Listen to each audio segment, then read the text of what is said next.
Hi guys, this is পূজা। সরস্বতী পুজো সরস্বতী পুজো মানেই হলো পাড়ার পুজো, তাই পাড়ার থেকেই সরস্বতী ঠাকুর দেখার একটা নেশা। আর সেই পাড়াতেই পেয়ে গেছি একটা অপূর্ব সুন্দর মণ্ডপ আর প্রতিমা। নাম পাইকপাড়া অধিবাসী বিন্দু।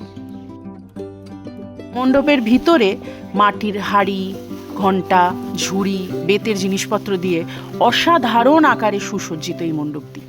আর আরও সুন্দর বিষয় হলো যে এই পুজো পুরোপুরি চাঁদাবিহীন। কারোর থেকে কোনো চাঁদা না তুলে সম্পূর্ণ নিজেদের মধ্যে নিজেদের উদ্যোগে এই পুজো করা হয়। সেই জন্যই এটা বারবারই পুজো হওয়া সত্ত্বেও সম্পূর্ণ ঘরের পুজোর মতন ফিলিংস এখানে পাওয়া যায়। প্রতিমা এত সুন্দর যে দেখলেই ভক্তি আসে মন থেকে। সরস্বতী পুজো মানেই হলো বাচ্চাদের পুজো, সেই কারণেই এনাদের টোটাল ফোকাসই বাচ্চাদের ওপরে।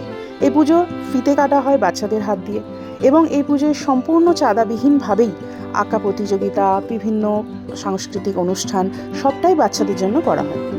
চোখের সামনে অপরূপ সরস্বতী মায়ের এই প্রতিমা আর এই সুন্দর মুখ দেখে আমি কিন্তু খুব মুগ্ধ।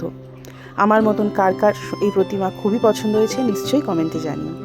আর আমারই মতন তোমরা যারা এই মণ্ডপের আশেপাশে থাকো নিশ্চয়ই এসে মাতৃ প্রতিমা দর্শন করতে পারো। যদি ভিডিওটা ভালো লেগে থাকে অবশ্যই আমাকে লাইক, সাবস্ক্রাইব করতে ভুলবে না কিন্তু। দেখা হচ্ছে নেক্সট ভিডিওতে। Bye bye.